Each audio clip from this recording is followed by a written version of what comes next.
For shiny copper printing, we've been using this Mika3D, which is really good high quality filament, but it only comes in these 1/2 kilogram rolls, which the price isn't that much more than if you buy 2 of these than a 1 kilogram roll. But the biggest problem is you end up with more waste, because at the end of the roll you can't do a full print, so you end up with these little short reels, short loops of filament, which is getting annoying. So I had some good luck with this CC3D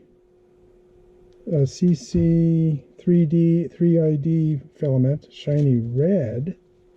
So I thought I'd try their copper. So it comes in this box with some padding, and it's got a really good, super good vacuum seal on it with a desiccant pack in it. So let's open this up. It looked the same on Amazon, so hopefully, I mean, the color looked the same. It looks similar. We'll compare the color here in a minute. This is a 1 kilogram reel, and you can see that it's basically identical in color. So this should be fine, and this will be less waste and a little cheaper.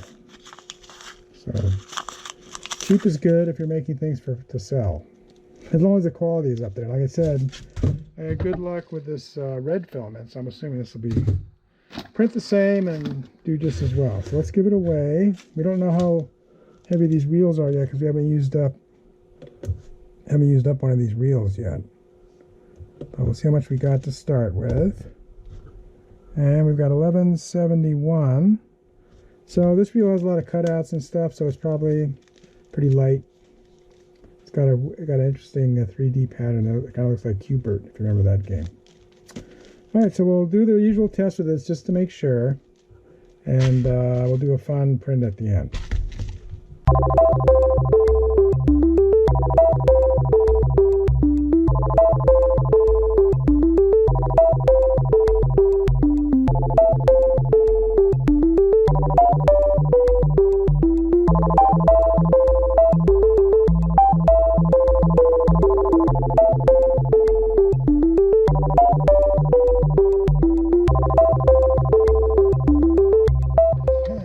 Pretty well.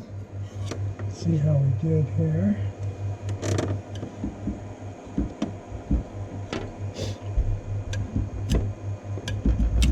Bed adhesion is okay.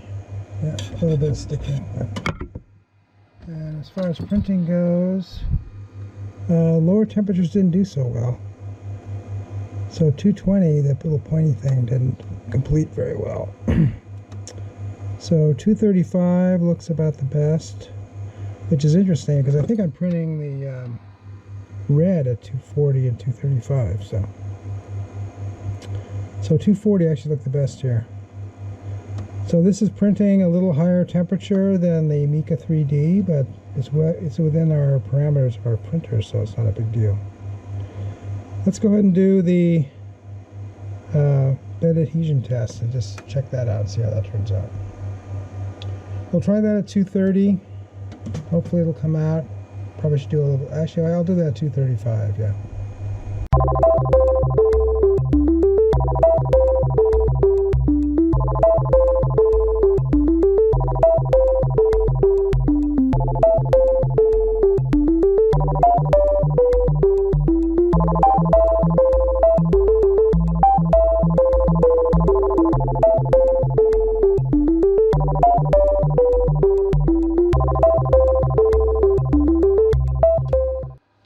Successful test, nice and strong.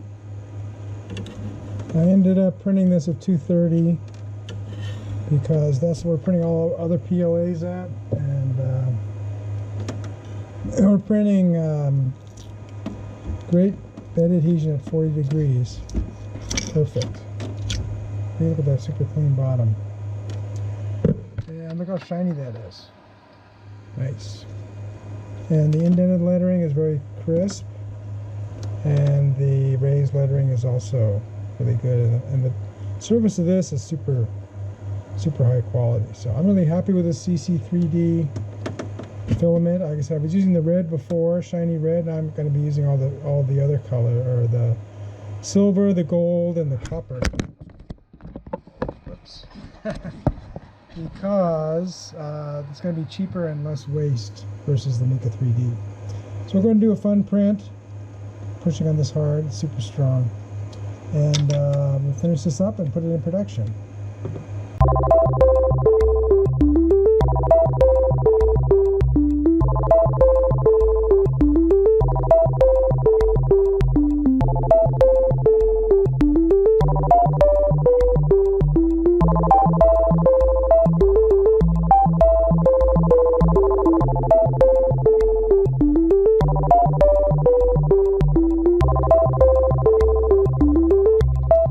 Let's see how Phil turned out. He looks pretty shiny and good. We haven't printed him for a while, so it's fun to see him pop up again. Head adhesion was fine. The bottom is clean. There's some blobbing here on his feet because I didn't clean off the end of the nozzle because I was filming, so that wouldn't be normally a problem. Nice and shiny, nice 45-degree angle up the back, nice detail on the lettering, the Matter Hackers symbol in the front, nice dome. Yeah. Alright, so this filament's going to work out great for what we want it for, and time to blast off. If you like this video, please give it a thumbs up. Post a comment if you have any questions or ideas, and I'll try to respond. That's all for now, but more videos are coming, and if you want to see them, please subscribe to my channel and turn on the notification icon if you don't want to miss one. This is Beta Cygni signing out, and keep looking up.